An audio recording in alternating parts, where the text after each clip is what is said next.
Oh, yeah, we want to get into character? Okay, let's go, motherfucker. Okay. Yeah. All right, DreamCon, how y'all doing today? My name is Wafik from the Redacts show, and I'm here with... The Rolling Sage, a.k.a. Jalen. Welcome, DreamCon 2025.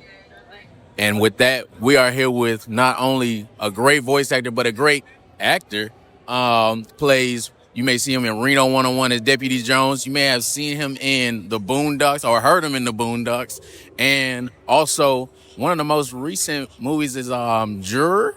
Hey, that's one of my favorite movies. I'm not going to lie. Juror number two. You got a chance to see it? I did. Yes, I was directed by Clint Eastwood and starring Toni Collette, Nicholas Hoult, J.K. Simmons, Kiefer Sutherland, and then I got a chance to play. It was really cool, and a lot of people know me from my comedic works, from Black Dynamite, as you said, Reno 911, The Boondocks, 40-Year-Old Virgin, Meet the Fockers, The Goldbergs, my own show, Speechless, all kinds of stuff. But to be able to do a dramatic film with Clint Eastwood, with one of the best that has ever done it, was really, really great to be able to have like my dramatic debut that a lot of people have never seen me do with that platform was really, really great. Yeah. I guess my first question before we go into, everybody wants to talk about the Boondocks and everything, but just to stay with Juror number 2 real quick before we transition, how was that taking on that role? Because when I was watching it, just seeing you be the person that realizes kind of what's going on with the main character and kind of also having that understanding with him as well. How was that role for you coming into that? It was cool because in my eyes, he was a lot of us. He was a lot of the audience. So I tried to react how real people react, real black people react to certain things, Black folks can also be biased. If something goes down in our lives, and in this particular character, his brother passed away by gang violence. Yeah. So he might feel a certain way about gangs and who is in gangs and who might be affiliated. And he knew that character was. And so in his eyes, he's wrong and he can't be rehabilitated. Maybe he should have been a juror. Yeah. But that happens in the jury system. Yeah. There are people get called in and they probably shouldn't be jurors because they have an innate bias. And so I wanted to portray that character honestly. I got to interview some amazing people with the Boys and Girls Club because in the movie he was one of the heads of their local chapter. Yeah. And so I got a chance to talk to some people that have also dealt with gang violence. And so that's part of what's cool about being an actor. You get to learn about other people's lives and then try to incorporate it honestly in your work. And that's what I tried to do in Juror number 2. But I was pretty proud of the picture. And I think it's, the state of affairs of the jury system is very well reflected in that movie. So I was happy to be a part of it. Okay. Yeah. All right, so my first question is, first starting up, how are you enjoying DreamCon? I'm having a dope-ass time. This is fantastic. I was telling y'all earlier, I've gone to a couple cons and there are a lot of white folks. This is a black-ass con. Yeah. And a lot of cons don't smell that great, man. Black people smell really good. So, it's kind of nice meeting black folks. Yeah. You don't have to take pictures with them. You're like, oh my goodness, why do they smell so bad? No, in all honesty, it's been a real cool thing to be able to witness this in person. And when you're an actor, sometimes you're in a bubble. And you will do a project like the Boondocks and not really understand the impact or understand what it means to people. And so being able to do cons, you're able to meet a lot of folks that you've influenced in a certain way. Y'all are young men. Y'all are basically, I taught y'all how comedy's supposed to work, I taught y'all what is funny.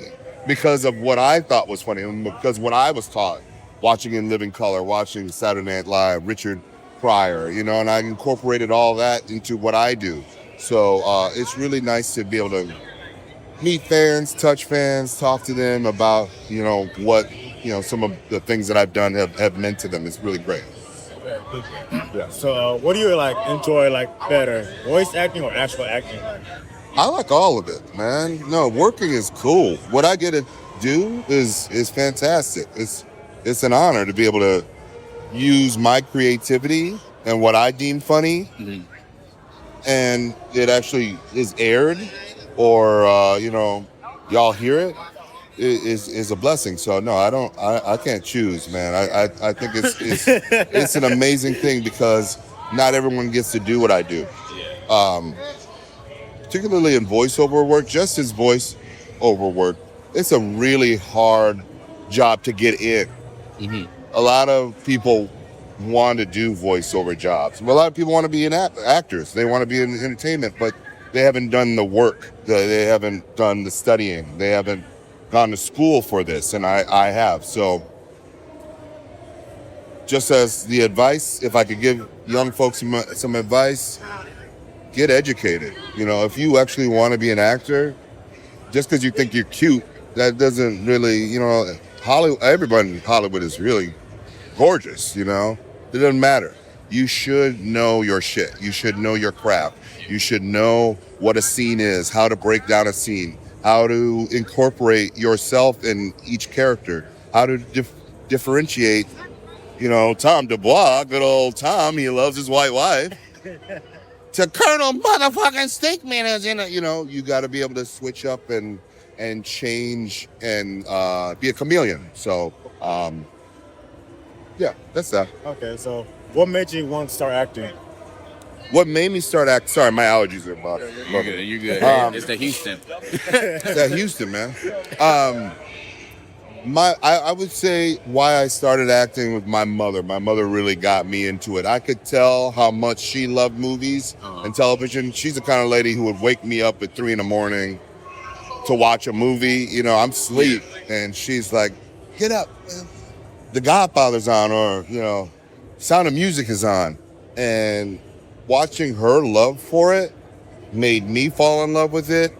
And I guess probably in some ways I'm still trying to impress my family. I'm still trying to impress my mom. I'm still trying to impress some of my people that I went to school with and studied theater with. Right. They were very opinionated about what is good, what they deemed quality. And so I also incorporated that into my own, what is good? What makes something funny? What makes something dramatic that pulls you in, that you're like, oh, wow, that's dope. That was really good. That magic and watching it on screen made me want to be a part of it. So that's how I got into that. I guess since you touched on getting into the acting and everything, when you are doing these voice acting roles or just regular acting roles, do you have to get in a certain headspace to get to that character, or is it just kind of just a switch goes off for you? Yeah, it's not an automatic thing for me. I gotta work on it, because I'm not Tom, I'm not Jones from Reno, I'm not Stinkmeaner. It takes a second to get into that space, and if I can get in, then I'm locked in, and then once I'm locked in, then I can turn into that, then that can happen, but it takes a second to get that voice. It took a second to figure out what that character was. I knew what it was on page, but how do you breathe life into that character? How do you make that person actually identifiable, where everyone might not have had some old man step on their shoes, but you still get the humanity in Stinkmeaner. You still get man, that dude, something happened to him a long time ago why he's so hateful, and I don't ever want to run into him, but we know this kind of hater, this guy that would just hate for no reason. So Yeah, I hope I answered the question. No. You did. Okay. I guess my next one. So for Stinkmeaner, this next question: do you think you can turn the switch on and ask him? I'm about to ask you a question. But Oh, yeah, we want to get into character? Okay, let's go, motherfucker. Okay. Yeah. What is if you had to rank the four Be careful characters? now. What? If you had to rank the four characters you ahead. worked with, Go ahead, let's see what how would you rank got. them best to worst, or best like the ones you like the best, and the one you kind of like, I guess lowest. Listen, okay, so you asking a question about that Cedric Yarbrough should be asking. No, I'm asking Cedric. you. Cedric as a ranked of characters, of what the characters I like best, the least. I like all of it. I really do. You know, if you're a parent, it'd be like choosing what your favorite kid is. They're all birthed from me, you know? These are all characters from me. So I like work. I like getting paid. And to be able to get paid from some dumb shit that I think is funny or something that I think is dramatic is the best job in the world. It's the dopest. So I can't choose. I like Stinkmeaner over Jones. Jones gets to do some dumb shit, you know, on Reno 911. And I've been able to do some amazing things with Chocolate Giddy Up, you know, for Black Dynamite. You know, they're all dope, you know? Yeah. I guess one of my next questions is, how did you like, or how have you liked Reno 101, like that journey and everything? Reno 911. Reno 911. I don't know why I said 101. Yeah. Excuse me. Don't arrest me. Don't arrest me. What was the question? Yeah. How have you liked that journey, like going through as a character, Deputy Jones, going through that show and everything? Sure, it's pretty amazing what the show was from the inception of it. It was a show called Ugly Americans. It was a sketch comedy show that Tom Lennon, Ben Garant, and Carrie Kinney were auditioning sketch comedians. In the the year was 2000, and they were just looking for people that were sketch people, and we did the pilot, or we did the table read, and it was for Fox. They could tell they weren't feeling the table read. The Fox execs weren't liking this show. And so they switched up and thought, let's come up with something completely different. Let's do a show like the show Cops that's on Fox. And then like Cops would come on Saturday night at 8 o'clock. Then we could have this Reno 911 thing on 8:30. So we pitched it to them, showed them the pilot. They still hated it. Sat on the show for 3 years. And then they were picked up. I'm sorry, hold on. Where them fans at? Where them fans? Okay, anyway. This music's so damn loud. Anyway, so we were able to get picked up by Comedy Central 3 years later. And then I'm still doing this shit all these years ago. It's an amazing thing. You never know what's going to hit with you. You never know what's people are going to identify with and love. And the fact that this show has been enduring for this many years, you know, is a blessing. It's so cool. It's so great. You know, and I still don't say that we're done. You know, it could still happen. We still could be doing more Reno 911. We're still alive. We're still funny, you know. And I think everyone in the cast is still down. I get in contact with Nisi all the time. Carlos, Tom, all those guys are all, you know, we're all really very close and we all love each other. And so to be able to play with your friends in dumb cop uniforms, it's cool. Yeah. Can you tell me like the process of how you were able to voice act Tom? Like how you were able to like your process and like getting into the Boondocks? How I could voice Tom? Yes. Okay, well, to get into Tom, Black people have this, I don't know, thing about being way cool. Like we always got to be so cool. We always got to be the coolest person in the room all the time, you know?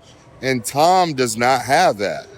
He doesn't have I gotta impress everyone. He's educated and he's bright and honest, and he has his emotions on his sleeves all the time, and he loves his white wife, and he's one of those guys, in my opinion, that he has no real filter. He just is.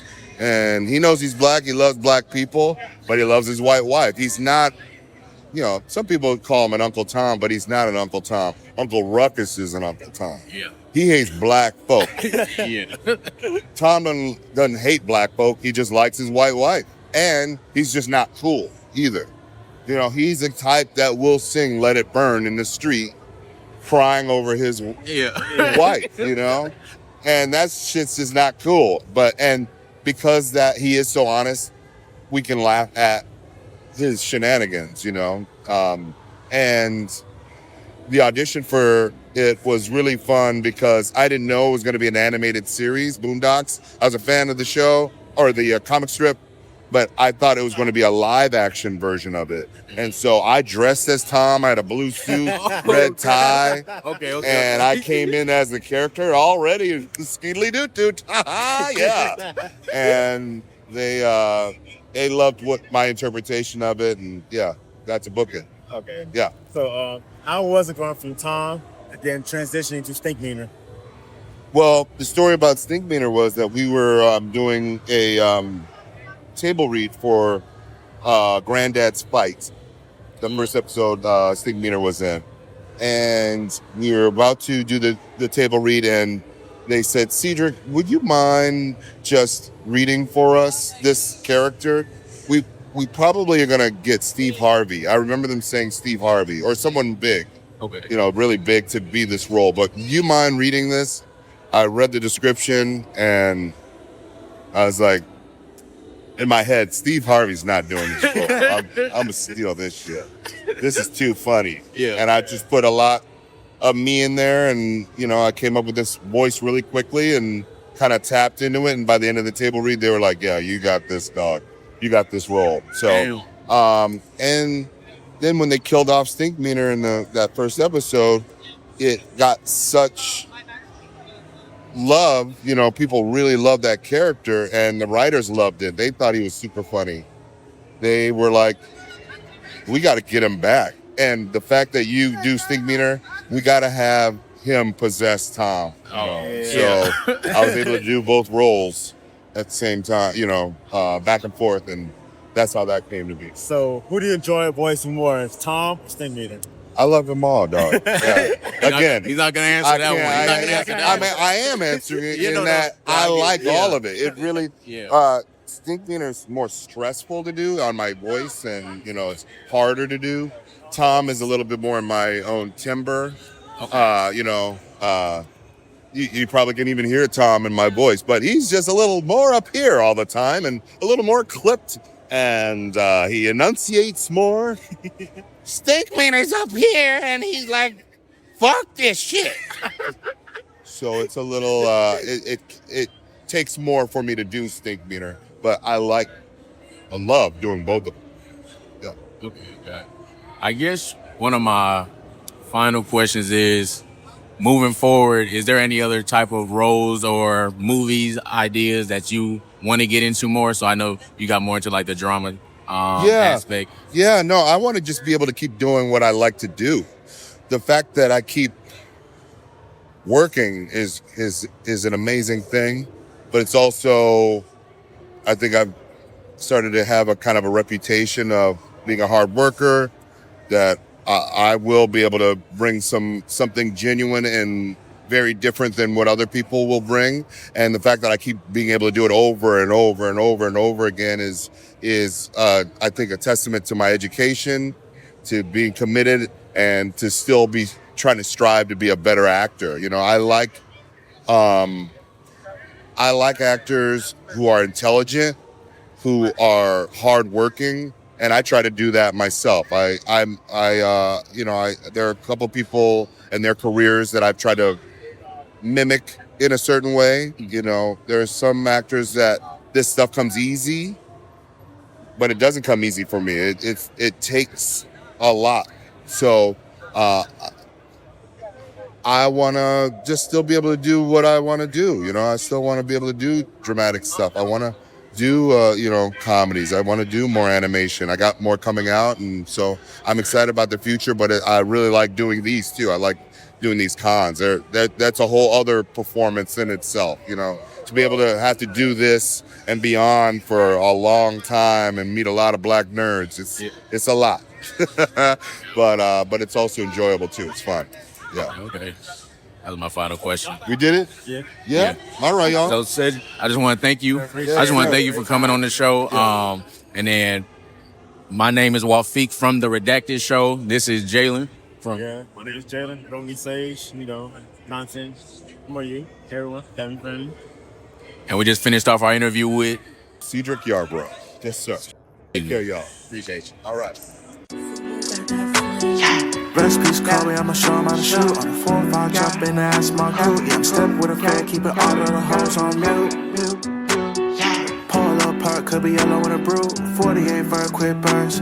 Crazy 8s in the back, yeah, the trunk on hot like a cue. 40 on me when I'm in the backseat. Blotter, paper pre-cut. Chris make juice, it'll drop like ink. Chain came with a clean plate, came with a sink. The Perator came with a mink. Tricones white like paint. My hoe by the hoe, cause she know it's my king. Hit on my side, cause I drop a song. Think you should hit up the link. The phenotype came from the pink Colombian thing. Yeah, the genetics unique. Cellular right on the beat. I'm teaching the hoe like I'm Play-Doh. I got the veggies like by the tomato. You got a basic called making Alfredo. I put a bag on a hoe on my payroll. I get active at night, then I lay low. The semen was breaded with panko. Struck in my soup, I believe it was Mako. Got my Soviet